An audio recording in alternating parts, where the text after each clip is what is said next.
Listen carefully.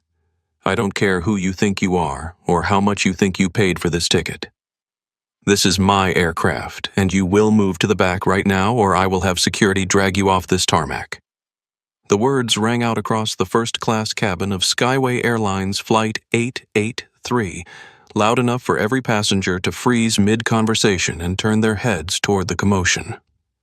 Captain Derek Morrison stood over seat 2, his 4 gold stripes gleaming on his shoulders, his voice dripping with the kind of authority that came from 25 years of never being questioned. The woman sitting calmly in the leather seat didn't flinch. She didn't raise her voice. She didn't even look up from her phone. Maya Williams, wearing a faded Northwestern University sweatshirt and $15 Target sneakers, simply adjusted her position and met his gaze with the quiet confidence of someone who had faced down boardrooms full of hostile executives. What Captain Morrison didn't know was that in exactly 18 minutes, those 8 words would destroy everything he had worked a quarter-century to build. What he couldn't see was that the woman he was screaming at wasn't just a passenger. She was the person who signed his paychecks. She was worth $8.2 billion, and she was about to teach him a lesson that would echo through every airline in America.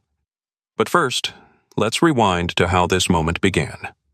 Miami International Airport, Gate 47, 2:15 p.m.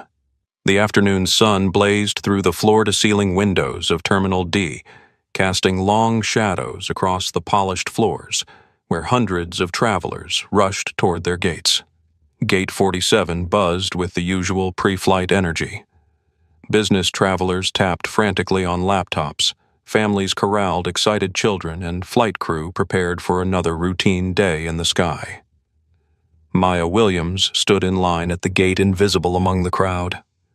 Her disguise was perfect, too perfect. The Northwestern hoodie was authentically faded from years of wear, not artfully distressed by some designer. Her jeans had real scuff marks from real life, not manufactured character. Her dark hair was pulled back in a messy ponytail secured with a plain elastic band. No makeup, no jewelry except for a simple digital watch that looked like it came from a discount store. To anyone watching, she was just another college student or maybe a young professional flying home to visit family. Nobody would have guessed that the woman clutching a paper boarding pass and a canvas tote bag was the CEO and majority owner of Williams Global Industries, a conglomerate with tentacles in tech shipping real estate, and as of 6 weeks ago, aviation. The acquisition of Skyway Airlines had been quiet executed through a maze of shell companies and legal structures designed to keep her name out of the headlines. The purchase price, $2.1 billion. The reason 47 documented complaints in 6 months about passenger discrimination, all buried by management, all ignored by executives who thought profit margins mattered more than human dignity. Maya didn't believe in corporate investigations conducted from boardrooms 30 floors above the real world. She believed in seeing truth with her own eyes. Today was her field test. An undercover flight on Skyway's flagship route from Miami to London, where she could observe how employees treated customers when they thought no one important was watching. She glanced at her boarding pass, seat 2A first class. The irony wasn't lost on her. She had specifically chosen first class to see if her appearance would trigger the kind of discrimination that had been reported by other passengers who didn't look like they belonged. The gate agent, a tired-looking woman who had clearly been working a double shift, barely looked up as she scanned Maya's pass.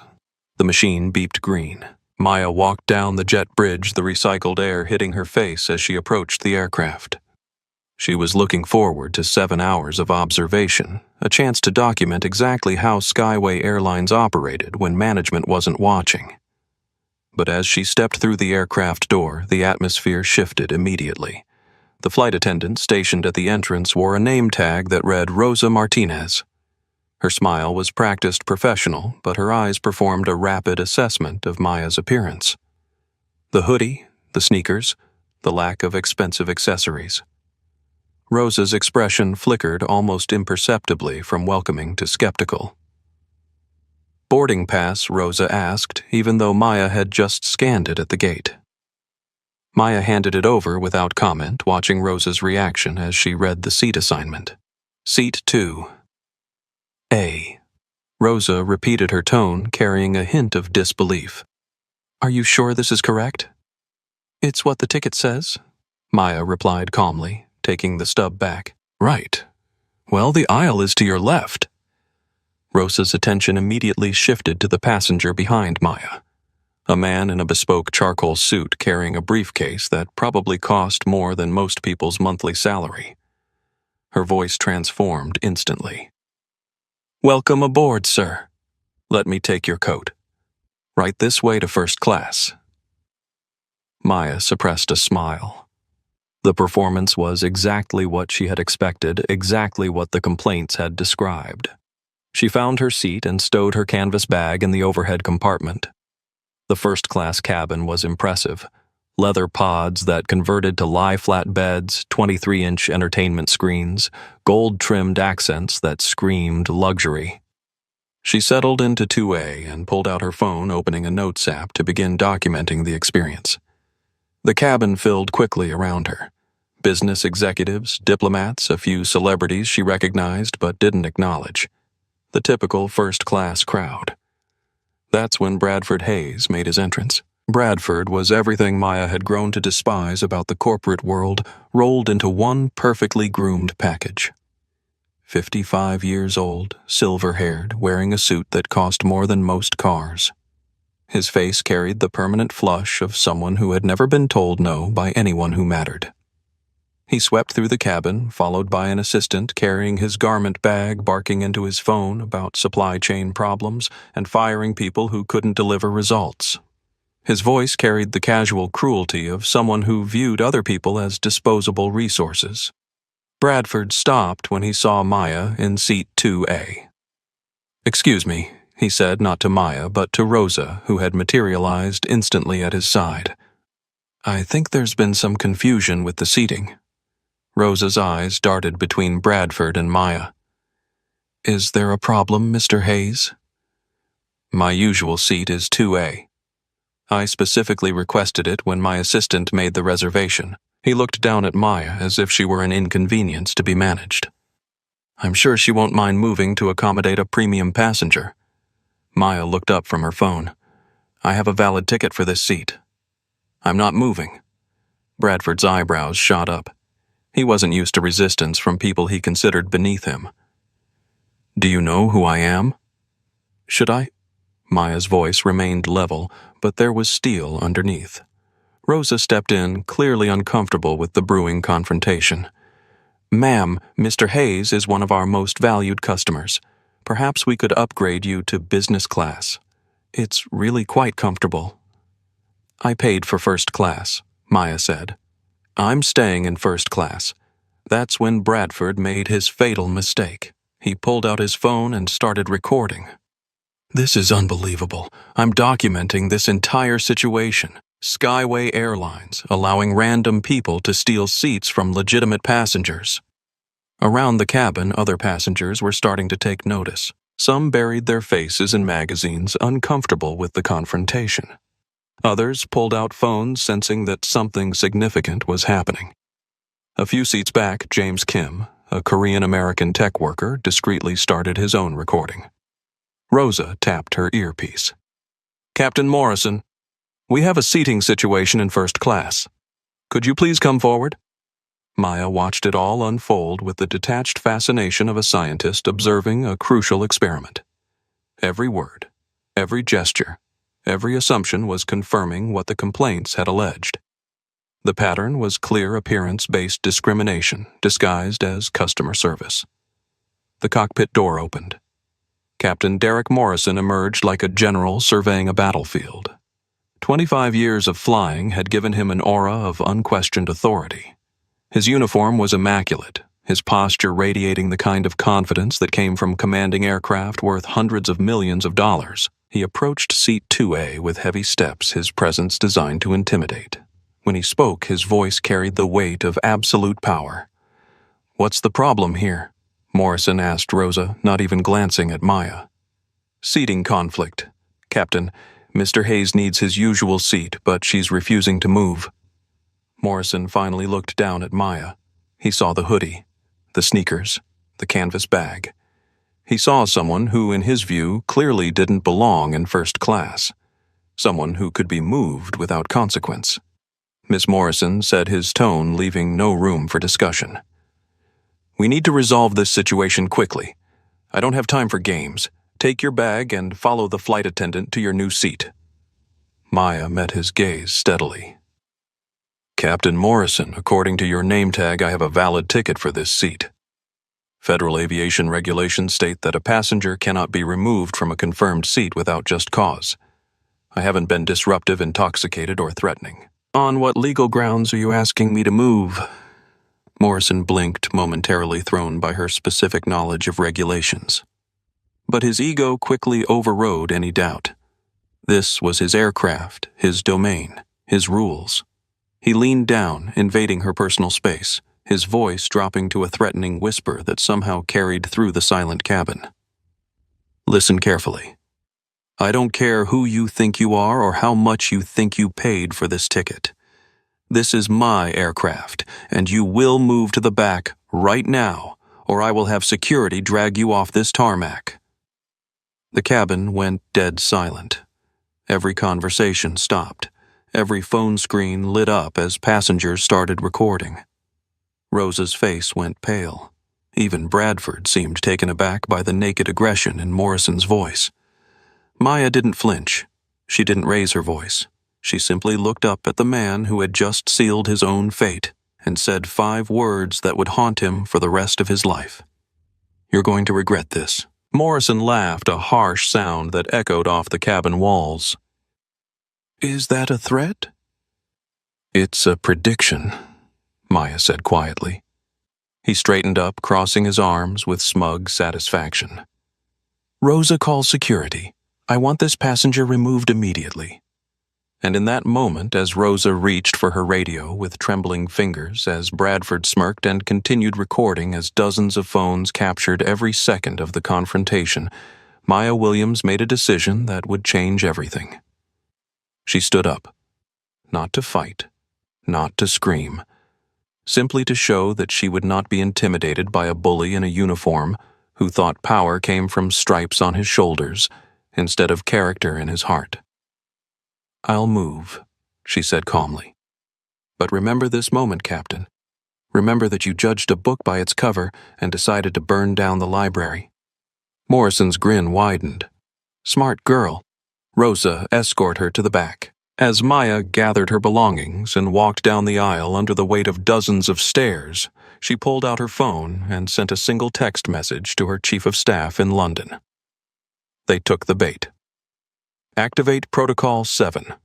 What Captain Morrison didn't know, what Bradford Hayes couldn't imagine, what Rosa Martinez never suspected, was that the woman they had just humiliated owned the aircraft they were standing in, the airline they worked for, the very company that provided their paychecks.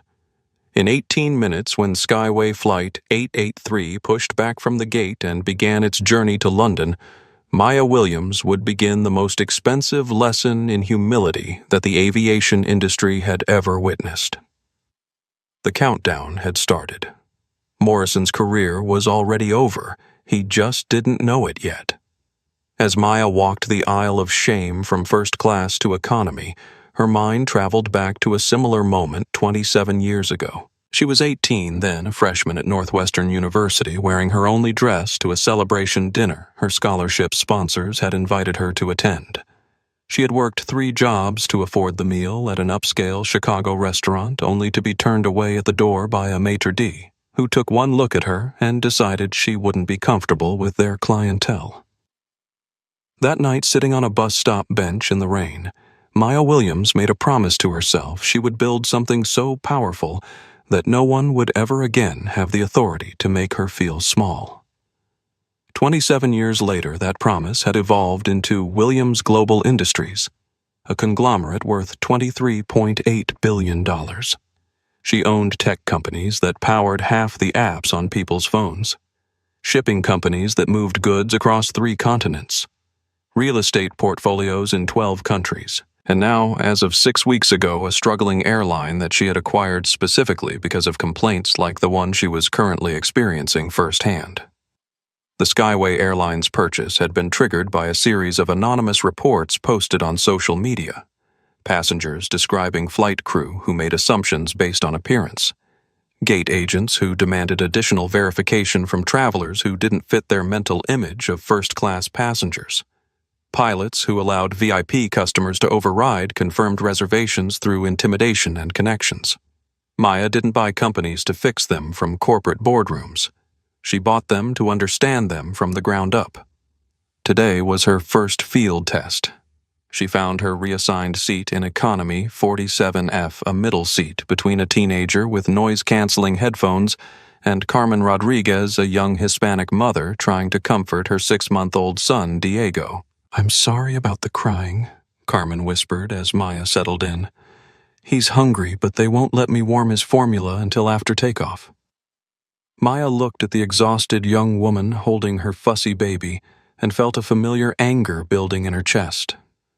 Not the explosive kind that Morrison had just displayed, but the cold, calculating fury that had powered her rise from that bus stop bench to the Forbes billionaire list. "Don't apologize," Maya said softly. "You and your son have every right to be here." 3 rows ahead. James Kim was uploading his video footage to multiple social media platforms. The Korean-American software engineer had witnessed discrimination before, and he recognized the signs. His fingers moved quickly across his phone screen, adding hashtags: Skyway Scandal, Airline, Discrimination Speak Up. Within minutes, his video had dozens of views. Within an hour, it would have thousands. Back in first class, Captain Morrison was accepting congratulations from Bradford Hayes. "Thank you for handling that situation," Captain Bradford said, settling into seat 2A with obvious satisfaction. "People like that think they can just take whatever they want. Good to see someone with backbone willing to maintain standards." Morrison preened under the praise. Bradford Hayes wasn't just any passenger.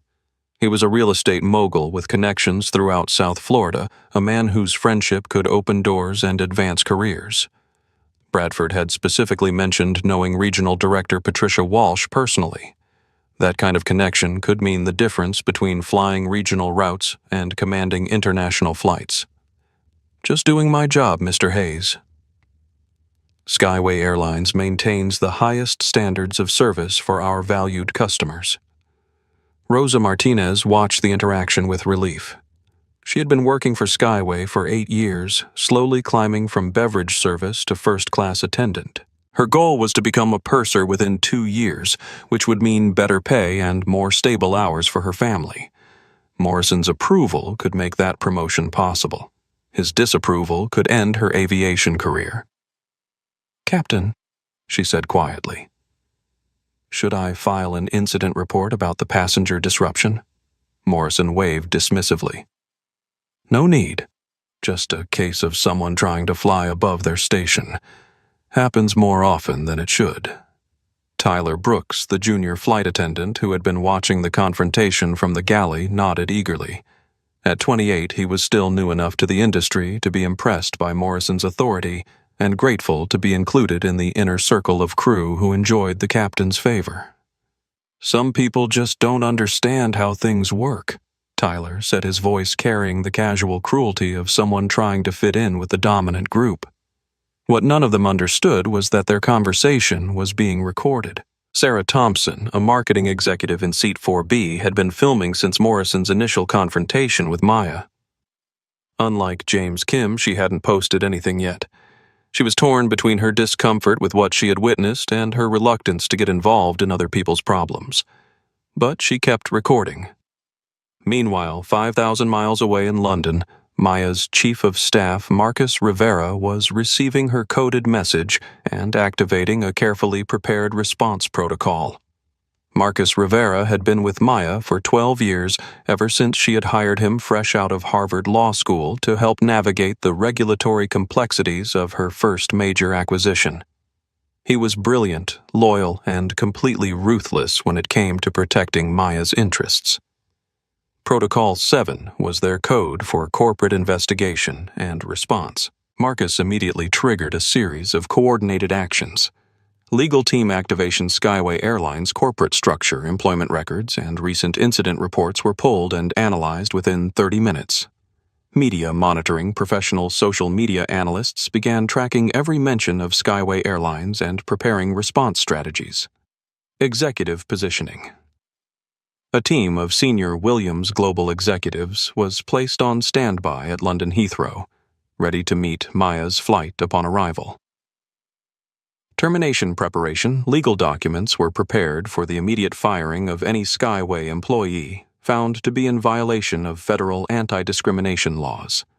Back on flight 883, as the plane pushed back from the gate and began its taxi to the runway, the passenger experience began to reveal the deeper problems at Skyway Airlines.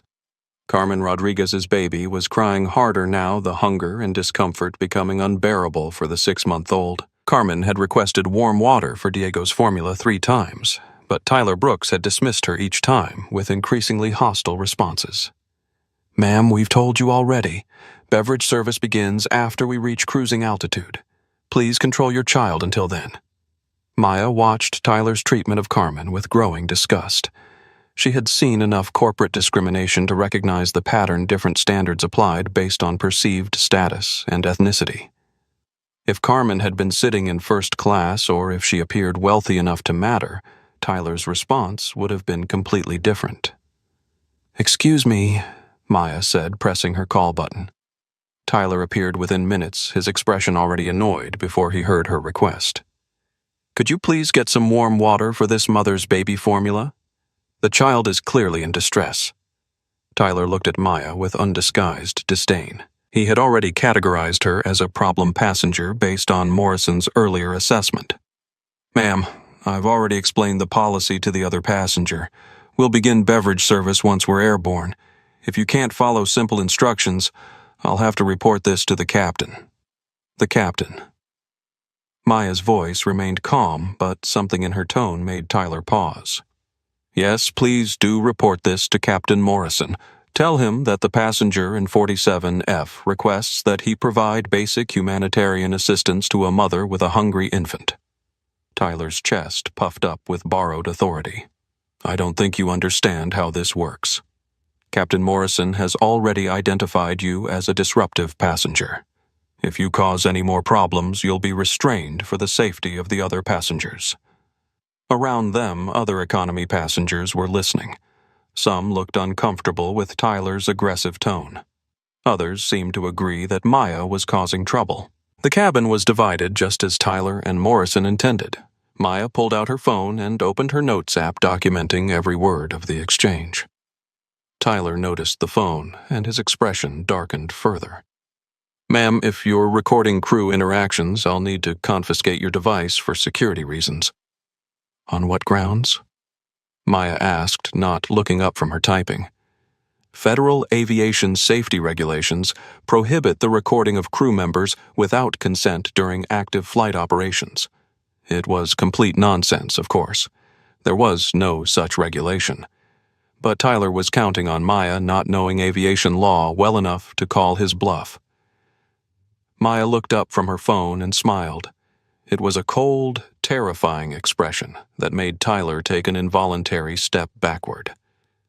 "Tyler Brooks, employee number 7739, hired 18 months ago with no prior aviation experience, currently on probationary status. Due to 3 passenger complaints filed in the past 6 months. Alls. Would you like to reconsider that statement about federal aviation regulations?" Tyler's face went white. How could this random passenger possibly know his employment history, his employee number, his probationary status? I don't know what you're talking about." Maya returned to her typing. "Of course you don't." 3 seats ahead, James Kim was live-streaming the entire exchange. His viewer count had climbed to 2,400 and growing. Comments were flooding in. "This flight attendant is completely out of line. Why won't they just give the baby warm water? That woman is documenting everything like a lawyer." Something big is about to happen here. The hashtag Skyway scandal was starting to trend regionally. In first class, Morrison was making his pre-flight announcement over the intercom, his voice smooth and confident. "Ladies and gentlemen, this is your captain speaking. Welcome aboard. Skyway Flight 883 to London Heathrow. We apologize for the slight delay at the gate. We had to handle a minor passenger issue to ensure the comfort and safety of our priority guests. We're currently number 2 for takeoff and expect to be airborne in approximately 5 minutes. Sit back, relax, and enjoy the Skyway standard of excellence." The announcement was Morrison's way of reinforcing the narrative Maya had been a passenger issue that required handling to protect the priority guests. It was a masterful bit of gaslighting designed to make anyone who questioned his actions seem unreasonable. But Maya had built her empire by turning other people's assumptions against them. She had spent 27 years learning how to fight battles that others didn't even know were being fought. As Flight 883 lifted off from Miami and climbed toward cruising altitude, Maya Williams settled in for a 7-hour flight that would expose every crack in Skyway Airlines' corporate culture. She had wanted to see how employees treated passengers when they thought no one important was watching. She was about to get a masterclass in institutional prejudice, casual cruelty, and the kind of abuse of power that happened when people like Morrison and Tyler believed they were untouchable. What they didn't understand was that Maya wasn't just documenting their behavior. She was building a case, and when the plane touched down in London, that case would detonate like a bomb, destroying careers and transforming an entire industry. The countdown continued. Morrison had 16 hours left to enjoy his authority. Tyler had 16 hours left to believe he could intimidate passengers with impunity. Bradford had 16 hours left to think his connections would protect him from consequences. Maya Williams had 16 hours to gather the evidence that would change aviation forever. The real turbulence was just beginning. 2 hours into the flight, as Skyway 883 cruised at 38,000 feet above the dark Atlantic, the true culture of the airline began to reveal itself like a slow-motion disaster unfolding in real time. Baby Diego had been crying for 40 minutes. Not the ordinary fussing of a tired infant, but the desperate wails of a child in genuine distress. Carmen Rodriguez had run out of prepared formula, and the cold water from the lavatory tap was making her son violently ill. She had pressed the call button 12 times. Each time, Tyler Brooks had appeared with increasingly hostile responses.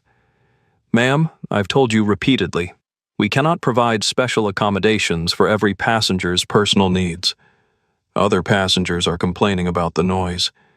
If you cannot control your child, we'll have to relocate you to the rear lavatory area." Maya watched Carmen's face crumble. The young mother was exhausted, embarrassed, and desperate.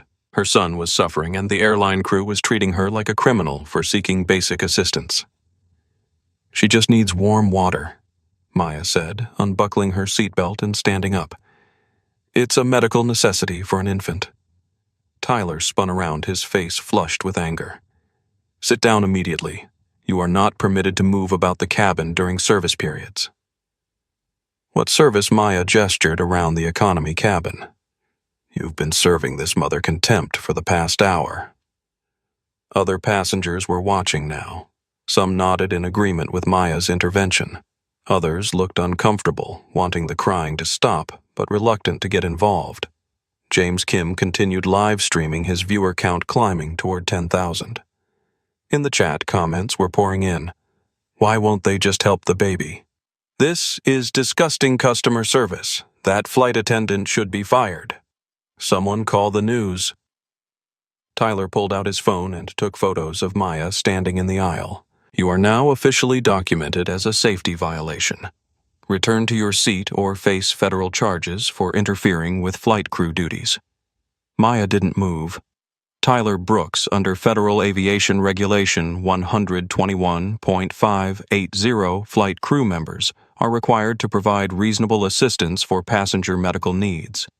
A 6-month-old infant requiring proper nutrition qualifies as a medical need. Your refusal to provide warm water is a violation of your duty of care.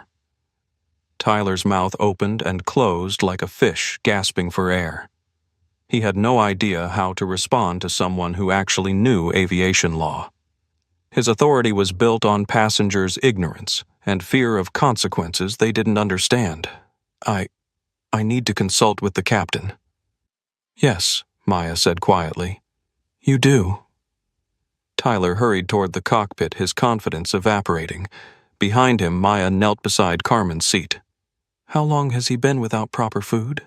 she asked softly. 3 hours, Carmen whispered, tears streaming down her face. "I thought the flight was only going to be 2 hours when I planned his feeding schedule. I didn't bring enough prepared bottles." Maya looked at the baby's flushed face, his obvious distress, and felt a familiar rage building.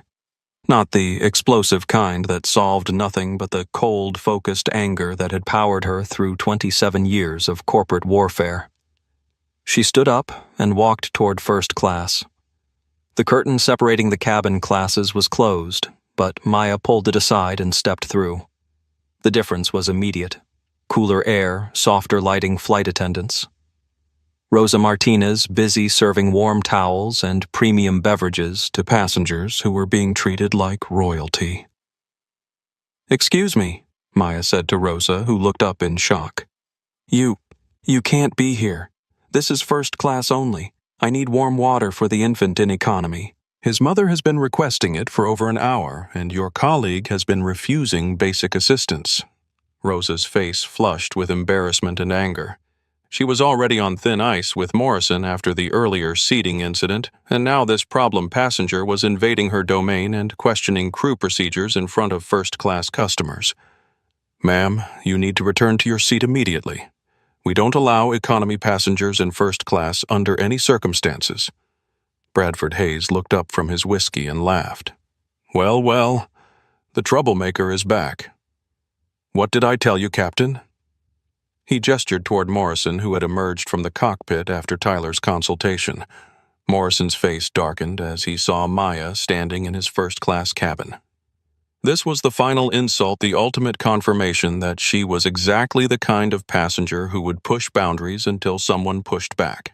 "That's it," Morrison announced, his voice carrying through both cabin sections. "I warned you once. I gave you an opportunity to fly quietly and behave appropriately. You have chosen to continue disrupting this flight and endangering passenger safety." He pulled a pair of plastic zip tie restraints from his pocket. "Turn around. You're under arrest for interference with flight crew operations, violation of federal aviation safety regulations, and threatening behavior toward airline personnel." The first-class cabin went silent. Several passengers pulled out phones to record. In economy, James Kim's live stream exploded with activity as viewers realized they were witnessing something unprecedented. Maya didn't move. "Captain Morrison, I am requesting warm water for a 6-month-old infant who has been denied basic nutritional needs for over an hour. Under what specific federal regulation are you arresting me? You invaded the first-class cabin without authorization to request assistance for a medical need. You threatened my crew members. I cited aviation regulations that require you to provide reasonable assistance." Morrison stepped closer, the zip ties held prominently in his hands. "You have disrupted this flight from the moment you stepped aboard. You refused a lawful crew instruction to change seats. You have continued to cause problems despite multiple warnings. And now you have violated cabin security by entering an area you are not authorized to access." Maya looked around the first-class cabin, at Bradford Hayes recording everything with obvious glee, at Rosa Martinez torn between discomfort and loyalty to her captain, at the other passengers, some of whom looked ashamed but remained silent. "I see," Maya said quietly. "So your position is that requesting warm water for a hungry baby constitutes a federal crime." "My position," Morrison said, grabbing her wrists and forcing them behind her back, "is that you are a disruptive passenger who has repeatedly violated federal aviation safety regulations, and I am placing you under citizen's arrest until we can transfer you to appropriate authorities upon landing." The zip ties bit into Maya's wrists tight enough to cut off circulation. The plastic restraints were designed for subduing violent criminals, not securing a woman who had asked for warm water for an infant. "There." Morrison said with obvious satisfaction. Problem solved. Bradford raised his whiskey glass in a mock toast. Finally, someone with the balls to deal with people who don't know their place. Maya walked back toward economy with her hands restrained behind her back. Morrison's hand on her shoulder guiding her. Every passenger in both cabins watched the perp walk. Some looked shocked. Others seemed to think she deserved whatever she was getting.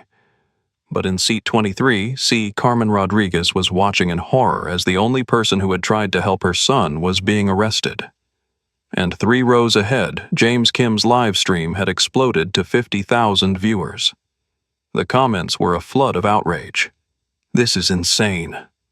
They arrested her for asking for baby formula. Captain needs to be fired immediately. Someone save this video before they delete it. This is going viral worldwide. As Maya was forced into her seat with her hands still restrained, Morrison made another announcement. Ladies and gentlemen, this is your captain. We have successfully resolved a passenger safety issue in the cabin. Federal authorities will be meeting our aircraft upon arrival in London to handle the appropriate legal proceedings. I apologize for any disruption, but the safety and comfort of our law-abiding passengers is always our highest priority. The announcement was Morrison's victory lap. He had established dominance, protected his VIP passenger, and sent a clear message to anyone else who might consider challenging his authority. But Maya Williams had been building and destroying corporate empires since before Morrison learned to fly. She understood power dynamics that he couldn't even imagine. As she sat in her seat with plastic restraints cutting into her wrists, she wasn't feeling defeated. She was feeling something much more dangerous, patient. Because 3 rows ahead, James Kim wasn't just live streaming anymore. He was broadcasting to news organizations, civil rights groups, and aviation safety advocates. His video had been shared 20,000 times in the past hour. Because in London, Marcus Rivera was monitoring social media mentions of his boss and preparing a response that would reshape the aviation industry. Because somewhere over the Atlantic Ocean, Maya Williams was learning exactly how broken her new airline was, and she was already planning exactly how to fix it. Tyler Brooks appeared beside her seat, a cup of cold water in his hands. "Here's your water," he said with obvious contempt. "For the baby." Maya looked up at him, her brown eyes holding a depth of knowledge that made him suddenly uncomfortable. "Tyler, do you have children?" The question caught him off guard. "What? No. Why?" "Because if you did, you would understand that what you just witnessed isn't law enforcement. It's cruelty. And cruelty always has consequences." Tyler laughed nervously. "Yeah, well, consequences are coming for you when we land. Captain Morrison doesn't play games." Maya nodded slowly. "No, Tyler, he doesn't. But neither do I." As Tyler walked away, Maya closed her eyes and let her mind work through the corporate response that Marcus was undoubtedly already coordinating. Skyway Airlines was about to learn what happened when you arrested the owner for trying to feed a baby. The countdown continued. Morrison had 14 hours left to enjoy his authority. Tyler had 14 hours left to believe he was on the winning side. Bradford had 14 hours left to think his connections would protect him. Maya Williams had 14 hours to finish documenting the evidence that would end all of their careers. Behind her, baby Diego had finally fallen into an exhausted sleep, still hungry, still suffering from the indifference of people who thought power meant the right to inflict cruelty without consequences. But consequences were coming. They were crossing the Atlantic at 550 miles per hour, gathering momentum with every mile. Justice was in the air. 4 hours into Flight 883. Somewhere over the dark expanse of the Atlantic Ocean, James Kim's live stream had transformed from a simple documentation of airline discrimination into a global phenomenon that was reshaping the conversation about corporate accountability in real time. His viewer count had exploded to 250,000 and climbing. News organizations were reaching out through his social media channels. Civil rights attorneys were offering pro bono services to Maya. Aviation safety advocates were demanding federal investigations. But most importantly, the truth was spreading faster than Skyway Airlines could control it. James had been strategic about his documentation.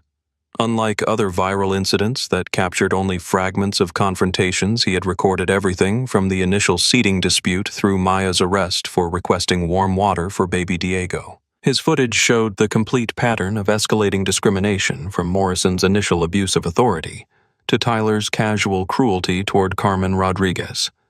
The hashtag Skyway scandal was trending in 12 countries. Maya Williams, though her identity remained unknown to viewers, was spreading globally. Arrested. For baby formula was becoming a rallying cry for airline reform advocates. In seat 47, Maya Williams sat with plastic restraints cutting into her wrists, watching the digital wildfire spread through her peripheral vision. Other passengers were showing her their phones, whispering updates about the viral explosion, expressing outrage about her treatment.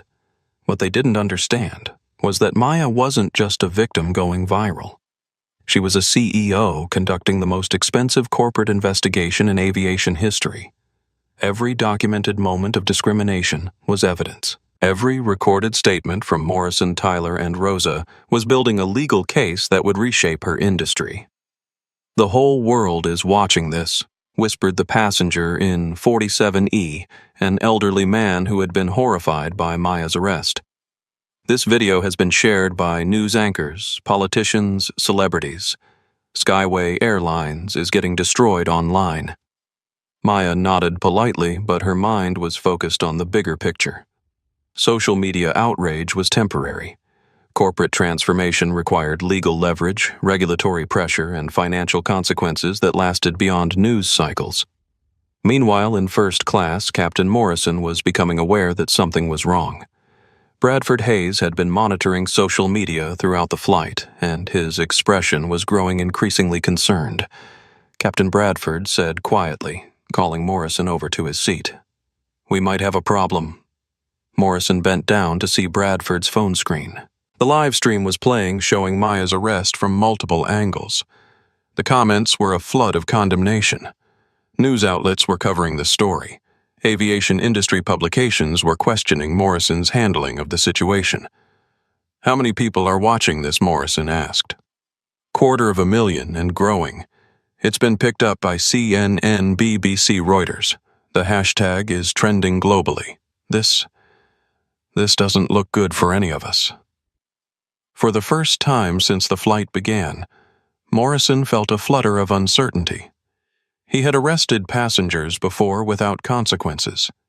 His authority as captain was supposed to be absolute during flight operations. But he had never faced real-time global scrutiny of his decisions. "It doesn't matter," Morrison said, though his voice carried less conviction than before. "I followed proper procedures. Disruptive passengers get restrained. That's standard protocol." Bradford wasn't convinced. His real estate empire depended on maintaining relationships with powerful people, and he was starting to realize that being associated with Maya's arrest might damage his reputation more than help it. "Maybe we should, I don't know, show some gesture of goodwill. Release her restraints. Apologize for the misunderstanding." Morrison's pride flared. "Absolutely not. The moment you show weakness to people like her, they take advantage. She stays restrained until we land and transfer her to authorities." But Morrison's confidence was cracking. He walked back to economy to check on the situation, and what he saw made his stomach tighten with anxiety. Every passenger in economy was watching James Kim's live stream. Multiple phones were recording. The cabin hummed with whispered conversations about Maya's treatment and the viral explosion happening in real time. Maya looked up as Morrison approached, her expression calm despite the restraints cutting into her wrists. "Captain Morrison," she said, her voice carrying clearly through the quiet cabin. "Are you familiar with the concept of corporate liability in cases of documented civil rights violations?" Morrison's face flushed red. "You don't scare me with legal threats. I'm not making threats. I'm asking if you understand the financial exposure that Skyway Airlines faces when 250,000 people watch their employees violate federal discrimination laws on live television. Around them, passengers were recording every word. The conversation was being live-streamed to the world, adding to the mountain of evidence that Maya was methodically building. "You attacked my crew members," Morrison said, but even he seemed to realize how weak the accusation sounded. "I requested warm water for a hungry infant. The entire exchange was recorded. Every viewer can see exactly what happened."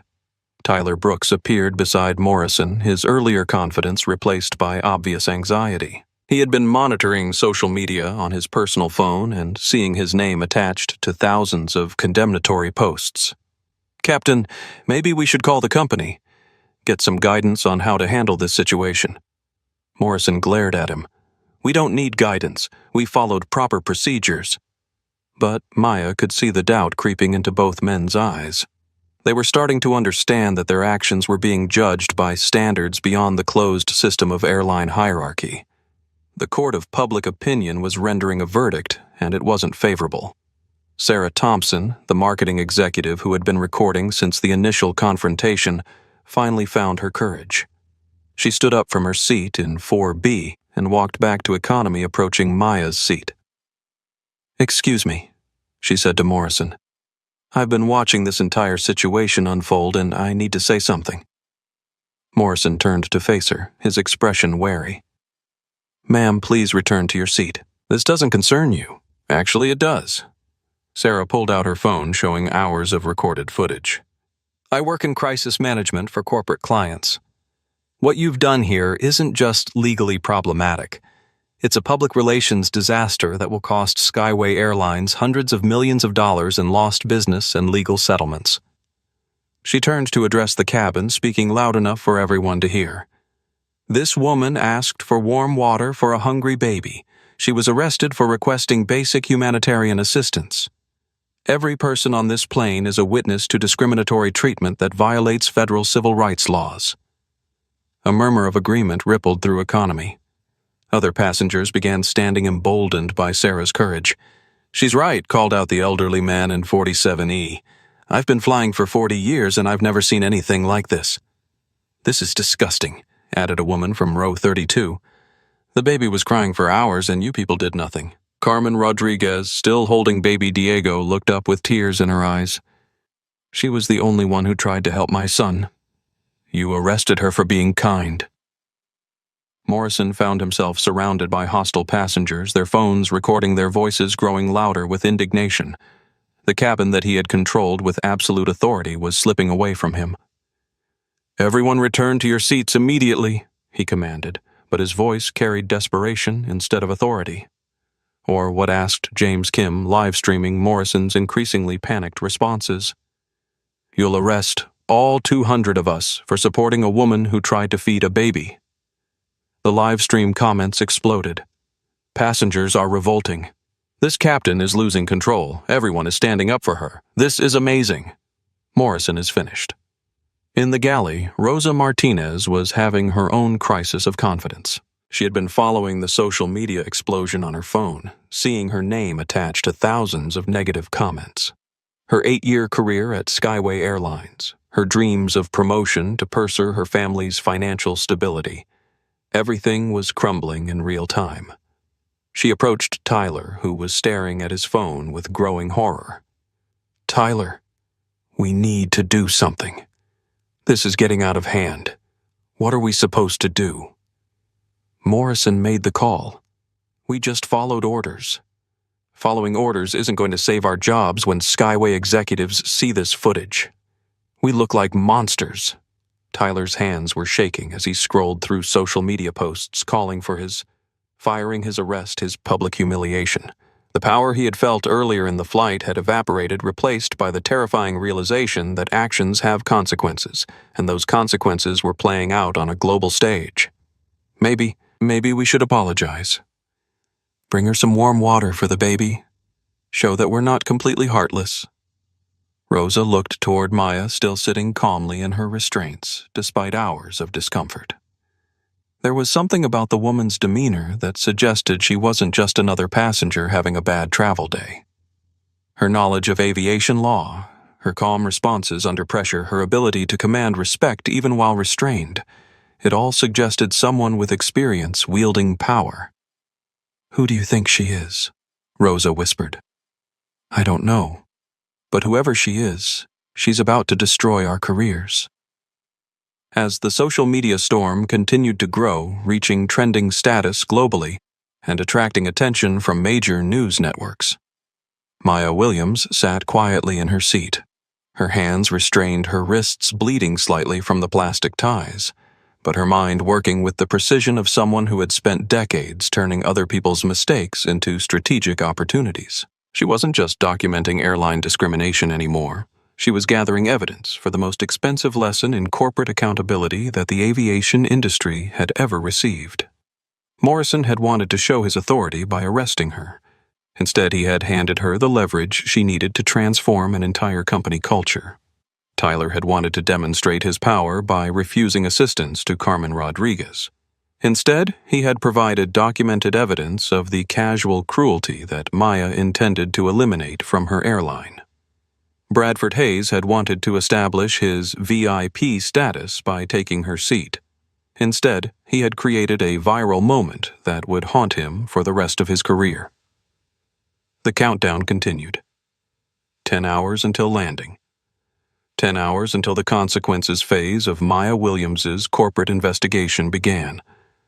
But the evidence-gathering phase was complete. 300,000 people had watched Skyway Airlines arrest a woman for trying to feed a baby. News organizations across the globe were covering the story. Aviation regulatory agencies were launching investigations. Maya Williams owned the airline whose employees had just provided her with perfect justification for the most comprehensive corporate overhaul in aviation history. Justice wasn't just coming. It was trending worldwide. London Heathrow Airport, Terminal 5 to 6:23 a.m. Greenwich Mean Time.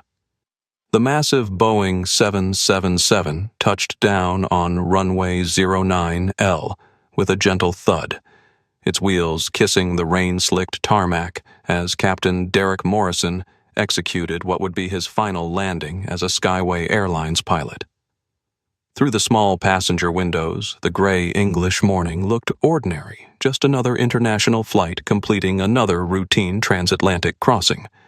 What waited on the ground, however, was anything but routine. As Flight 883 taxied toward the gate, James Kim's live stream had reached 1.2 million viewers. The hashtag Skyway Scandal was trending in 23 countries. News vans from BBC, Sky News, CNN International, and a dozen other networks were positioned around Terminal 5. Aviation reporters who had been awakened in the middle of the night were broadcasting live updates to global audiences hungry for the conclusion of a story that had captivated the world for the past 7 hours. In the economy cabin, Maya Williams sat quietly in her middle seat, her hands still zip-tied behind her back, circulation long since cut off to her fingers. The plastic restraints had left deep red welts on her wrists, and blood had dried where the edges had cut into her skin. But her expression remained calm, almost serene, as if she were exactly where she wanted to be. Captain Morrison's voice crackled over the intercom with his final announcement. "Ladies and gentlemen, welcome to London Heathrow. Local time is 6:23 a.m., and the temperature is 7 degrees Celsius. Please remain seated until the aircraft has come to a complete stop at the gate. Metropolitan police officers will be boarding to escort our disruptive passenger off the aircraft for appropriate legal processing. We apologize for any inconvenience caused by this individual's behavior, and thank you for choosing Skyway Airlines." The announcement was Morrison's final victory lap, his last opportunity to control the narrative and frame Maya as the problem that had been solved through his decisive action. He had no idea that he was about to face the most humiliating 60 seconds of his professional life. Through the terminal windows, 3 black Mercedes SUVs with tinted windows were positioning themselves near Gate 47. Their diplomatic license plates indicated high-level corporate or government personnel. Airport security had cleared a corridor from the gate to the vehicles, and men in expensive suits were setting up what looked like a mobile command center. Morrison stood by the aircraft door, watching two Metropolitan Police officers board the plane. Detective Inspector Sarah Crawford and Constable Michael Davies had been briefed on the situation by airport security. A disruptive passenger had been restrained during flight for interfering with crew operations and needed to be removed for processing. "Where is the individual in question, D?"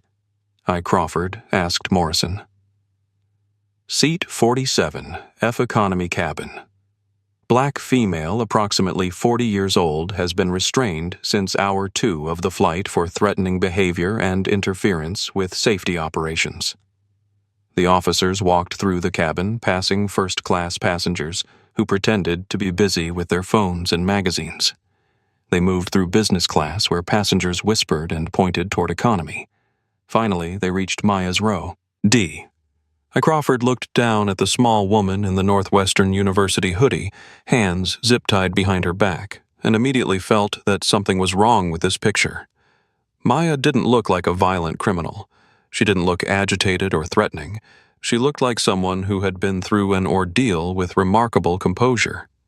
"Ma'am, I'm Detective Inspector Crawford with the Metropolitan Police. You're under arrest for charges related to air safety violations. You have the right to remain silent, but anything you say may be used against you in court."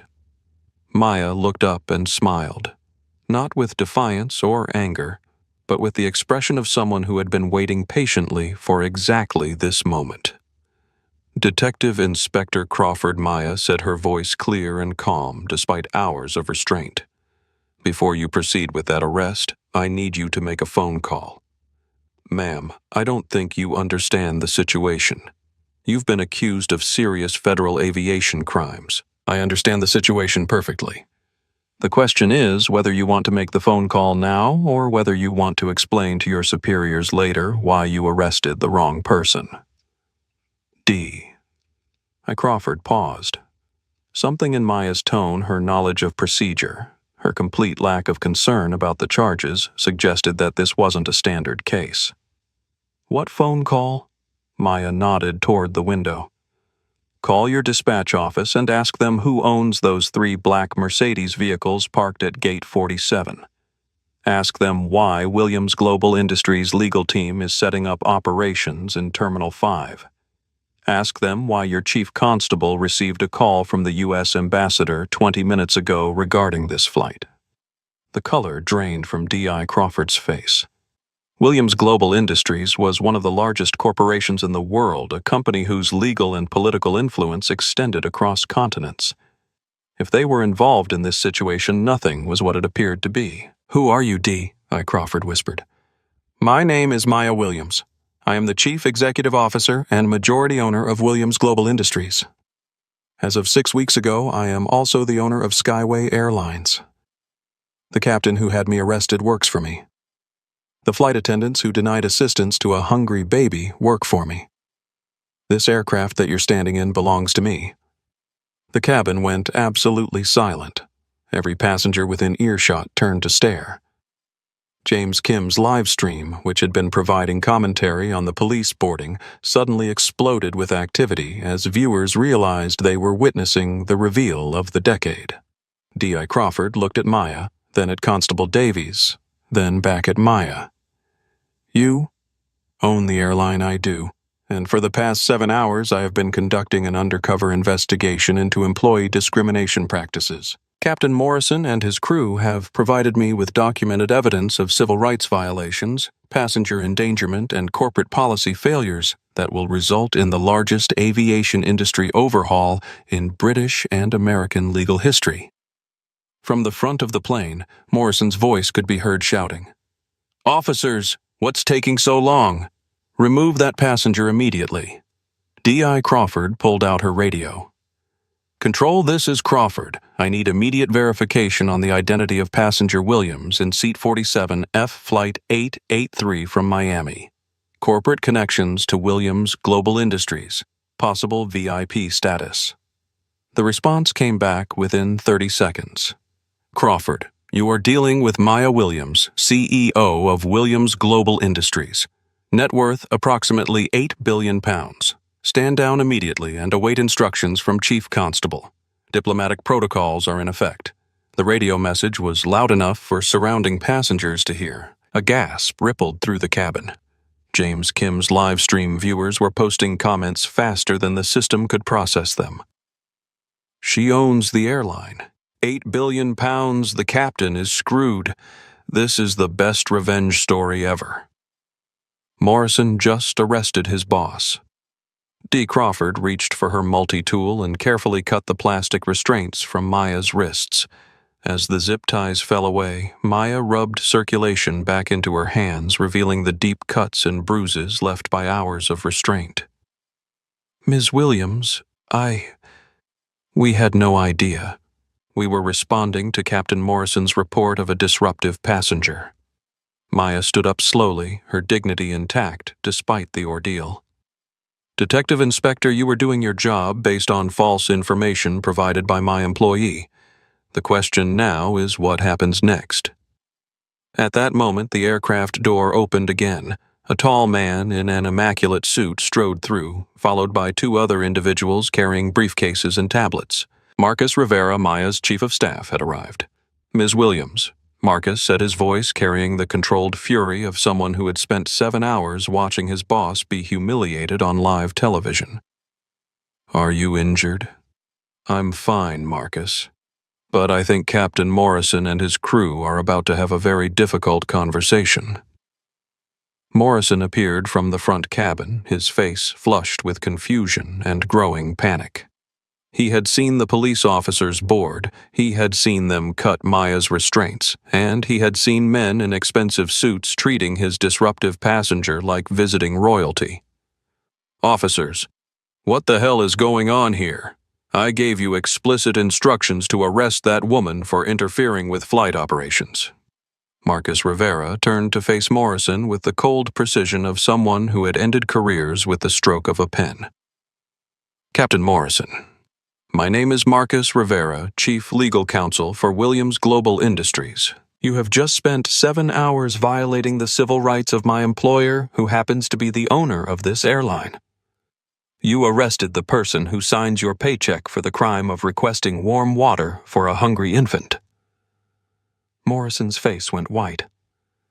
She's what Maya stepped forward, pulling a leather folder from her canvas tote bag. She had carried it with her throughout the entire flight, disguised among university notebooks and personal items. She opened it to reveal corporate documents, legal authorizations, and ownership certificates, all bearing the official seals of aviation authorities. Captain Derek Morrison, employee. Number 4429, 25 years of service with various airlines, currently employed by Skyway Airlines under a contract dated 18 months ago. You are terminated effective immediately for gross violation of company policy, civil rights law, and basic human decency. Morrison stared at the documents, his mind struggling to process what he was seeing. This isn't possible. You were in economy. You were dressed like someone who doesn't deserve basic respect. Maya's voice carried the steel of someone who had spent 27 years proving wrong every person who had ever underestimated her. "Captain Morrison, you judged a book by its cover and decided to burn down the entire library." Around them, passengers were recording every moment. James Kim's live stream had exploded to 2.3 million viewers. Sarah Thompson was posting updates to her social media channels. Carmen Rodriguez, holding baby Diego, was crying tears of gratitude and relief. Tyler Brooks appeared from the galley, his face ashen as he realized the magnitude of what was happening. Rosa Martinez followed behind him, both crew members looking like they had seen a ghost. Maya turned to face them. "Tyler Brooks, Rosa Martinez, you are both terminated immediately. Your documented refusal to provide basic assistance to a passenger in medical need, your discriminatory treatment of passengers based on appearance, and your participation in the unlawful restraint of a corporate officer constitute grounds for immediate dismissal and permanent blacklisting from the aviation industry." Marcus Rivera handed termination letters to each crew member. These documents outline your immediate separation from Skyway Airlines. Your access to company systems has been revoked. Your final paychecks will be mailed to your addresses on file. Security will escort you from the premises.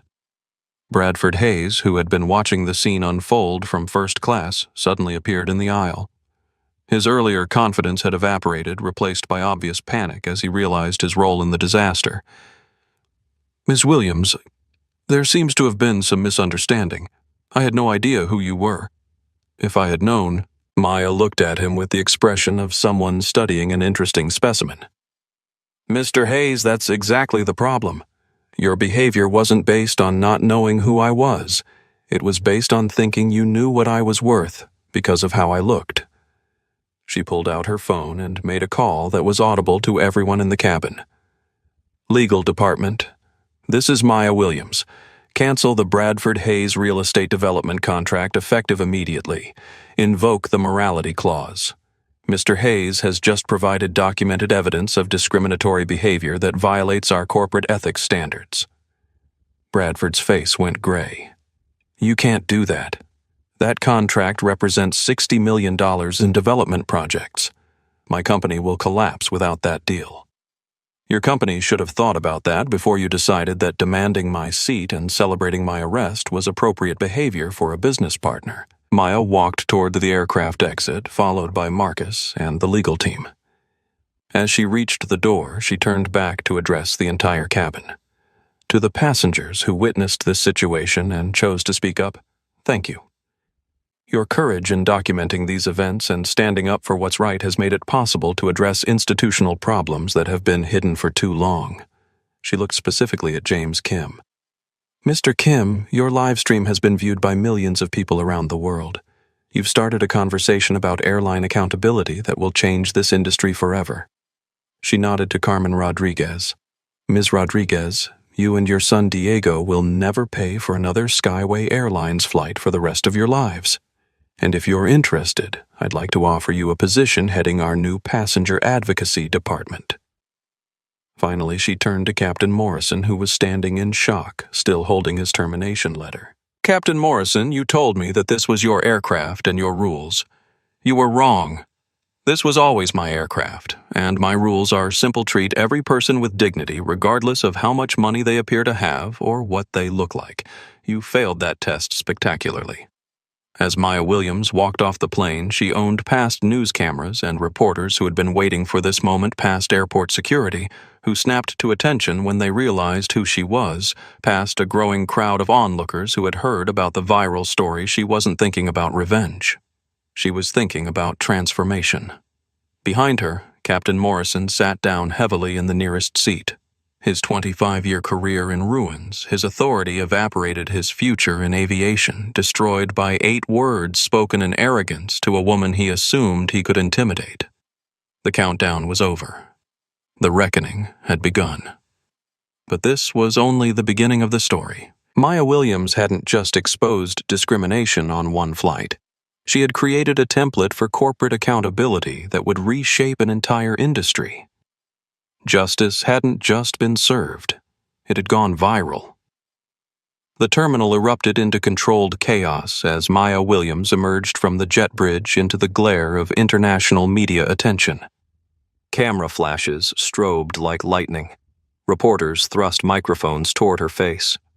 Airport security struggled to maintain corridors through crowds that had gathered to witness the conclusion of the most viral airline story in modern history. Maya's appearance, still in her faded Northwestern hoodie, her hair pulled back in a simple ponytail, her wrists bearing the red marks and dried blood from 7 hours of restraint, created a visual that would dominate newspaper front pages and social media feeds for weeks to come. Ms. Williams shouted a BBC reporter.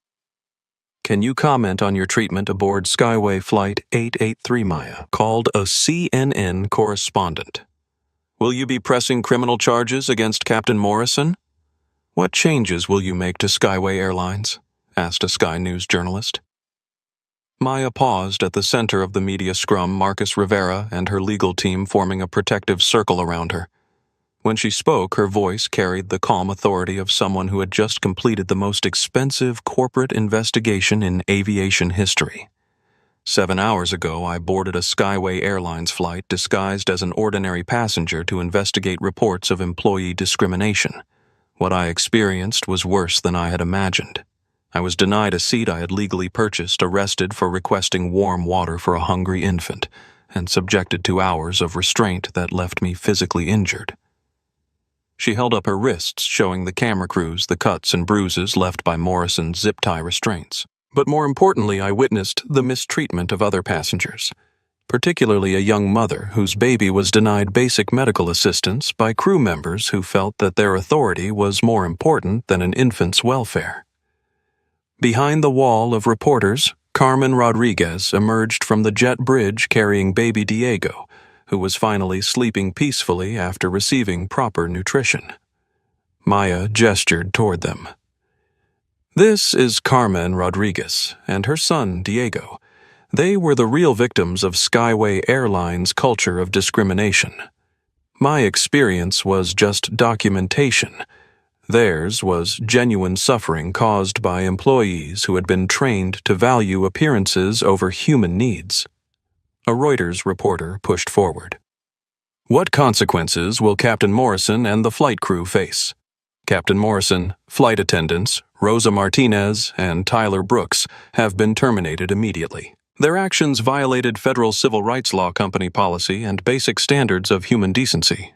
I will be cooperating fully with regulatory authorities to ensure that appropriate criminal charges are filed where warranted. What about the passenger who demanded your seat? Asked a Guardian journalist. Maya's expression hardened slightly. Bradford Hayes used his perceived status to support discrimination and celebrate my arrest. Williams Global Industries has terminated our $60 million development contract with his company.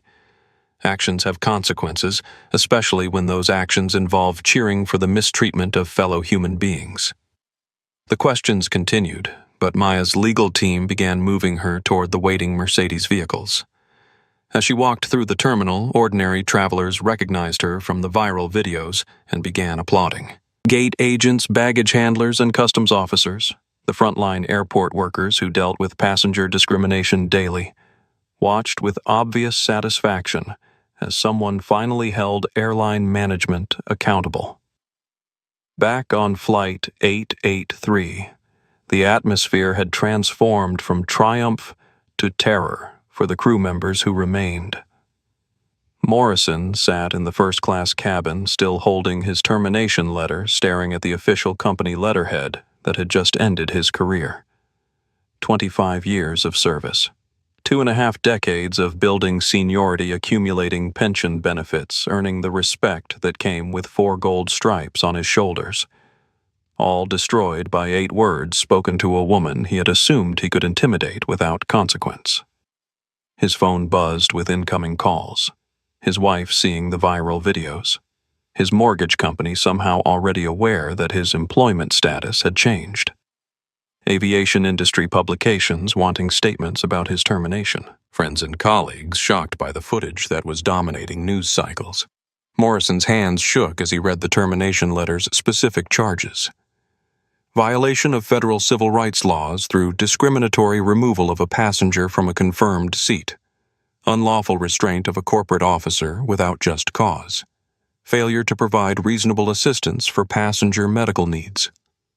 Falsification of police reports regarding passenger behavior, creating a hostile environment for passengers based on appearance and perceived economic status. Each charge carried potential criminal penalties. Morrison realized that his career in aviation wasn't just over. His freedom might be at stake. Across the cabin, Tyler Brooks was experiencing his own catastrophic realization. At 28 years old, he had thought his career was just beginning. He had been proud of his Skyway Airlines uniform, excited about the travel benefits, confident that his loyalty to Captain Morrison would lead to advancement opportunities. Now he was discovering what it meant to go viral for all the wrong reasons. His phone showed hundreds of missed calls, thousands of social media mentions, and a flood of messages from friends who had seen him denying water to a crying baby on live stream. His parents had called 17 times. His girlfriend had sent a text message. "Is this really you? This is disgusting. Don't contact me again." Tyler's social media profiles had been overwhelmed with comments calling him heartless, cruel, and unemployable. Aviation industry forums were discussing his termination and whether his behavior should result in industry-wide blacklisting. The reality was setting in his career in aviation was over before it had really begun, and the viral footage would follow him to every job interview for the rest of his life. Rosa Martinez faced her own unique devastation. 8 years with Skyway Airlines, a spotless employment record before today. Dreams of promotion to purser position that would have provided financial stability for her family. Rosa had spent those 8 years working her way up from economy beverage service to first-class attendant. She had taken pride in her professionalism, her customer service skills, her ability to make passengers feel welcomed and valued. All of that was gone now, destroyed by her decision to support Morrison's discrimination instead of standing up for what was right. Her phone showed missed calls from her mother, her sister, her children's school. The viral videos had reached her community, and everyone she knew was watching her participate in the mistreatment of a mother and infant.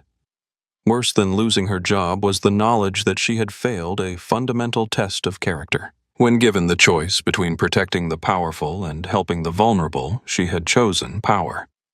The shame of that choice would outlast any employment consequences. In the first-class cabin, Bradford Hayes was experiencing the real-time collapse of his business empire. The $60 million Williams Global Industries contract hadn't just been one deal among many. It had been the cornerstone of his company's expansion plans for the next 5 years. His phone rang constantly with calls from investors, business partners, and clients who had seen the viral videos and were reconsidering their associations with him. The footage of him celebrating Maya's arrest, demanding her seat, and making discriminatory comments was being shared across professional networks and business publications. Bradford's assistant was sending urgent messages. 3 major clients have canceled meetings. The bank is calling about our development loans. The Miami Herald wants a statement about your involvement in the airline incident.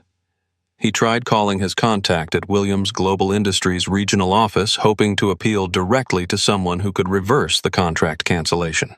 The response was immediate and final. "Mr. Hayes, your contract termination is non-negotiable. The morality clause in your agreement specifically prohibits discriminatory behavior that reflects poorly on our company's values. Your actions on Flight 883 constitute a clear violation of those standards." Bradford realized with growing horror that his viral moment wouldn't just cost him one contract. The footage of his behavior would follow him through every future business negotiation, every potential partnership, every client meeting.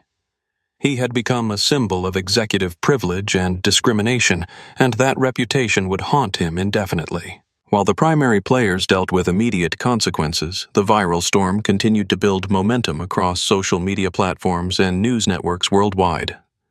James Kim's original live stream had been viewed 5.2 million times and shared across every major platform. Traditional media outlets were running special segments about airline discrimination. Aviation safety advocates were calling for comprehensive industry reforms. The hashtag Skyway Scandal and Maya Williams were trending in 37 countries. Arrested for baby formula had become a rallying cry for passenger rights advocates. Morrison Meltdown was attracting millions of views as people shared footage of the captain's humiliation. But beyond the social media explosion, serious institutional consequences were already beginning.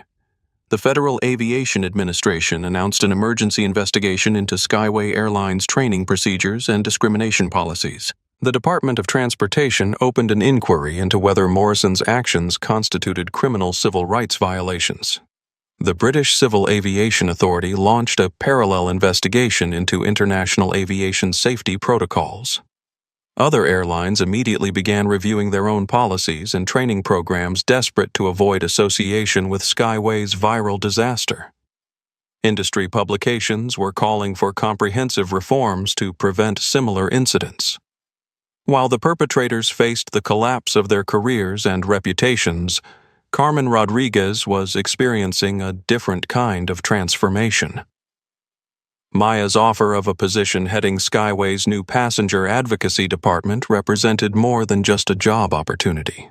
It was a chance to ensure that no other mother would face the discrimination and cruelty that she had endured. Carmen's social work background made her uniquely qualified to understand passenger vulnerability and advocate for those who might not have the resources or knowledge to defend themselves against discriminatory treatment. As she walked through Heathrow Terminal with baby Diego sleeping peacefully in her arms, airline employees approached her with apologies and offers of assistance. The viral videos had made her a symbol of passenger dignity, and her grace under pressure had earned widespread admiration. Carmen realized that her terrible experience had been transformed into an opportunity to create change that would benefit thousands of future travelers. As Maya's Mercedes convoy left Heathrow Airport, she wasn't focused on the media attention or the viral explosion. She was already planning the comprehensive corporate transformation that would rebuild Skyway Airlines from the ground up. Marcus Rivera briefed her on the preliminary legal analysis. "We have grounds for criminal civil rights charges against Morrison, Tyler, and Rosa. Bradford Hayes' contract cancellation will likely trigger additional business failures that could cost him everything. The viral footage provides perfect justification for whatever changes you want to make." Maya nodded, but her mind was working beyond punishment toward prevention. "I want a complete audit of every employee who has received discrimination complaints in the past 5 years. I want new training programs that prioritize passenger dignity over corporate hierarchy. I want Carmen Rodriguez designing protocols that protect vulnerable travelers." "And?" Morrison Marcus asked. Maya looked out the window at the English countryside. Morrison destroyed his own career when he decided that authority meant the right to humiliate people he considered beneath him. His consequences are already in motion. The immediate aftermath was just beginning. Within 48 hours, Morrison would be facing federal charges. Tyler and Rosa would be unemployable in the aviation industry. Bradford would be declaring bankruptcy as his business empire collapsed. But Maya Williams was focused on building something better from the ruins of what she had deliberately destroyed. The viral moment had ended careers and destroyed reputations. The real work of transformation was just beginning. 6 months later, Skyway Airlines. Corporate headquarters, Miami. The gleaming conference room on the 47th floor of the Skyway Airlines headquarters building hummed with quiet efficiency as Maya Williams reviewed the quarterly transformation report. Sunlight streamed through floor-to-ceiling windows overlooking Biscayne Bay, casting warm light across documents that detailed the most comprehensive corporate cultural overhaul in aviation history. Carmen Rodriguez sat across the mahogany table, no longer the exhausted young mother from Flight 883, but the confident director of passenger advocacy presenting data that would have been unthinkable 6 months earlier. 0 discrimination complaints filed in the past 90 days. Carmen reported, her voice carrying the authority of someone who had transformed personal trauma into institutional change. Passenger satisfaction ratings have increased by 340%. Customer loyalty has reached levels that surpass industry leaders.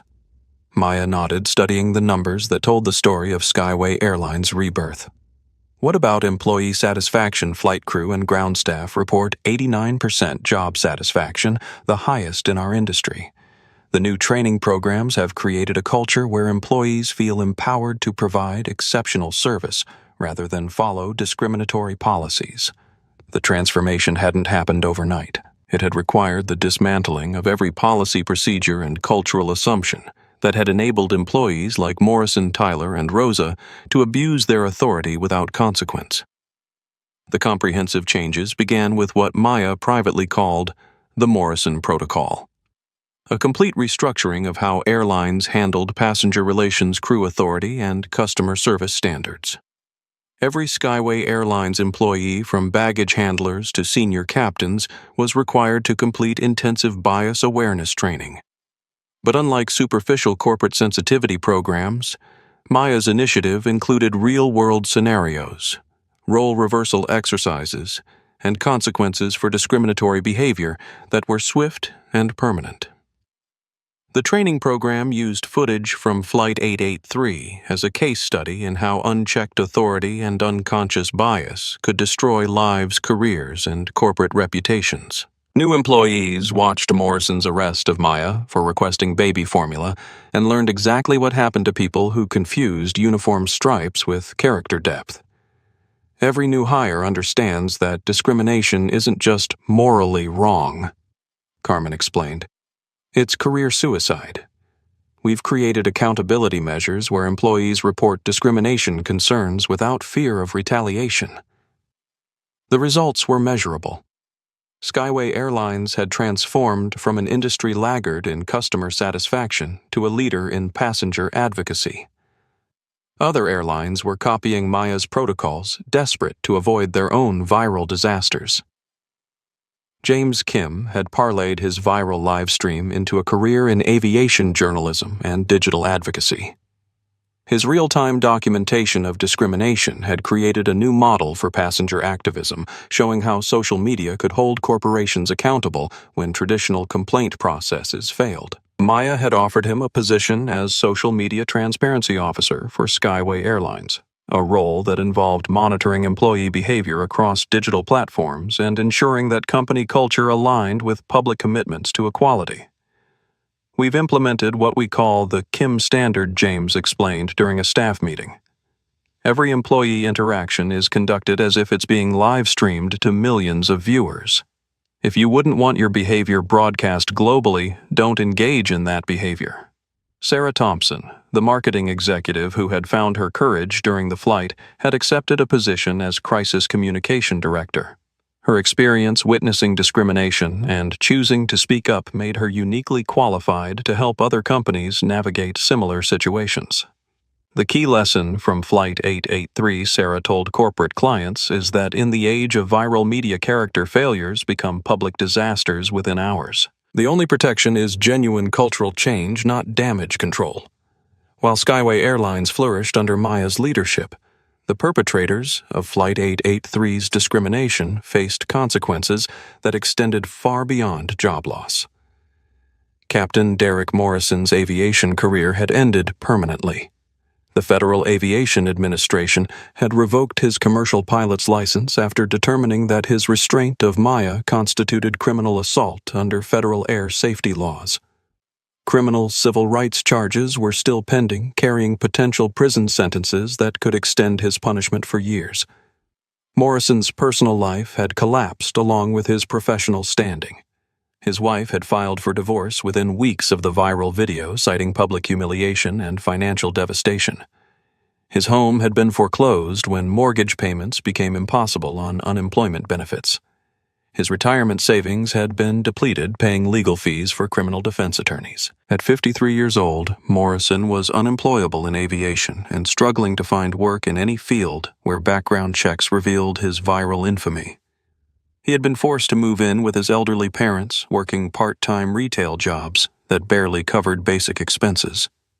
The man who had once commanded aircraft worth hundreds of millions of dollars was now stocking shelves at a discount grocery store, recognized by customers who remembered his face from the global humiliation that had destroyed his life. Tyler Brooks had fared no better. His termination from Skyway Airlines had been accompanied by industry-wide blacklisting that made employment in aviation impossible. The footage of him denying water to baby Diego had made him unemployable in any customer service role. At 29, Tyler had been forced to move back in with his parents, working temporary manual labor jobs, while struggling to rebuild a reputation that would forever be connected to viral cruelty. His social media presence had been permanently damaged, making professional networking nearly impossible. Rosa Martinez faced unique challenges as a woman whose discriminatory behavior had targeted another woman and an infant.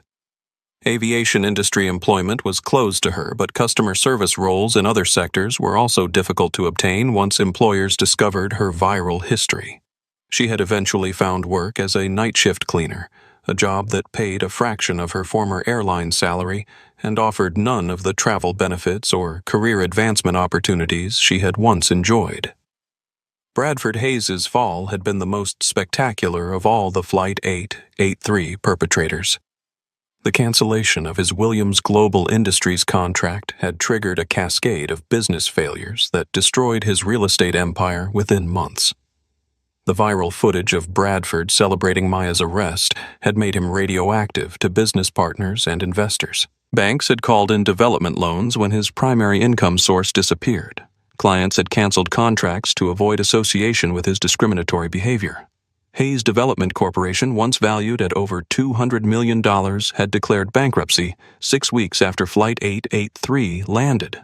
Bradford's personal assets, including his Miami penthouse, his collection of luxury cars, and his membership in exclusive country clubs, had been liquidated to pay creditors. The man who had once demanded Maya's first-class seat was now living in a studio apartment, working as a night security guard, completely invisible to the business community that had once courted his influence. His attempts to rebuild his reputation through charity work and public apologies had been unsuccessful. The business community had long memories for viral discrimination, and Bradford's face remained associated with executive privilege and casual cruelty. The changes Maya had implemented at Skyway Airlines rippled throughout the aviation industry as other carriers scrambled to avoid their own viral discrimination incidents. The Federal Aviation Administration had adopted Maya Williams standards, requiring all commercial airlines to implement bias awareness training passenger advocacy programs and zero-tolerance discrimination policies. The Department of Transportation had created the Passenger Dignity Initiative modeled directly on Skyway's transformation that mandated customer service protocols prioritizing human respect over corporate hierarchy. International aviation authorities in Europe, Asia, and other regions had implemented similar reforms, making Flight 883's documentation of discrimination a global catalyst for industry accountability. Maya's influence extended beyond aviation. Her model of undercover corporate investigation, followed by comprehensive cultural transformation, had been adopted by hotel chains, retail corporations, and service industries, seeking to identify and eliminate discriminatory practices before they became viral disasters. 1 year after Flight 883, Maya Williams sat in the same first-class seat, 2A, on a flight from Miami to London. But this time she wasn't disguised. She wore her Northwestern University hoodie proudly along with designer jeans and expensive sneakers that somehow made the simple sweatshirt look elegant rather than cheap. The flight crew recognized her immediately, not with the discrimination she had faced before, but with the respectful professionalism that every passenger deserved, regardless of their appearance or apparent wealth. Carmen Rodriguez, now a frequent business traveler in her role as Director of Passenger Advocacy, sat in the seat beside her with 2-year-old Diego, who had grown into a healthy, happy toddler with no memory of the flight that had changed his family's life. "Any regrets about how you handled Morrison and the others?" Carmen asked as their plane climbed toward cruising altitude. Maya considered the question carefully. "I regret that discrimination was so embedded in airline culture that extreme measures were necessary to create change. I regret that Carmen and Diego had to suffer while I gathered evidence. But I don't regret holding people accountable for choices they made freely." She looked around the cabin, observing interactions between crew members and passengers that demonstrated the cultural transformation her investigation had created. Morrison, Tyler, and Rosa weren't victims of circumstance. They were people with authority who chose to abuse it. Bradford wasn't unlucky. He was someone who celebrated cruelty and faced consequences. Their lives were destroyed by their own choices, not by my response to those choices. Carmen nodded, remembering the 7 hours of humiliation her family had endured. What they did to us wasn't just policy. It was personal. They looked at my son crying from hunger and decided their authority mattered more than his suffering. Maya's transformation of Skyway Airlines had cost 4 people their careers, reputations, and financial security. But it had created a model for corporate accountability that had improved the travel experience for millions of passengers worldwide. The viral documentation of Flight 883 had become required viewing in business schools as a case study in how corporate culture failures created legal, financial, and reputational disasters. Morrison's 8 words, "This is my aircraft and you will move to the back," had become a symbol of how authority without empathy inevitably led to destruction. As Maya's flight reached cruising altitude and the cabin settled into the peaceful rhythm of international travel, she reflected on the lesson that Flight 883 had taught the aviation industry. Character isn't revealed by how you treat people who can help your career, but by how you treat people you think can't hurt you.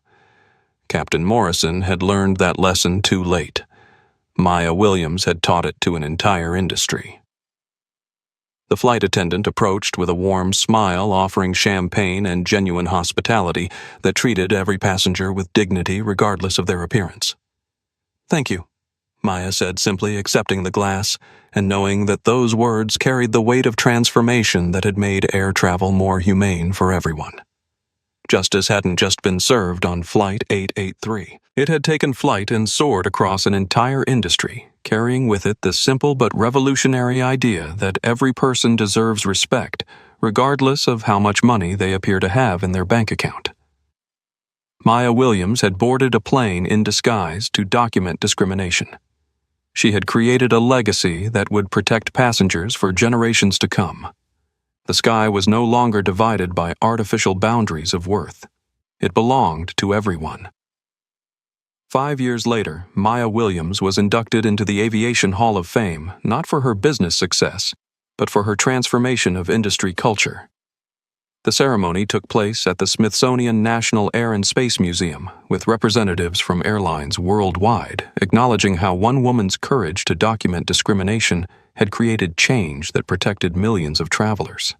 Carmen Rodriguez spoke at the ceremony, now serving as Director of Global Passenger Advocacy for an international aviation consortium. Baby Diego, now a thriving 7-year-old, sat in the front row, too young to understand that his mother's determination to feed him had sparked a revolution in corporate accountability. Derek Morrison was not in attendance. He remained in federal prison, serving a sentence for civil rights violations that had been upheld through multiple appeals. His case had become precedent for prosecuting airline discrimination as a criminal offense rather than merely a civil matter.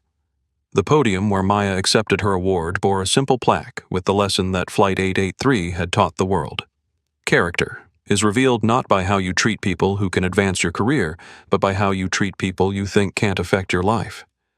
It was a lesson learned too late by some, but not too late for an industry that had chosen transformation over repetition, accountability over authority, and human dignity over corporate hierarchy. The sky belonged to everyone now. Maya Williams had made sure of that. And if this story moved you, if it reminded you that every person deserves dignity and respect regardless of their appearance or perceived status, please hit that like button. Share this story with someone who needs to hear it. Subscribe to this channel because stories like this matter, and your engagement helps us reach more people who believe that standing up for what's right never goes out of style. Remember, character isn't revealed when everything is easy. It's revealed when you think no one important is watching. Thanks for watching, and until next time, keep fighting for justice, one small act of courage at a time.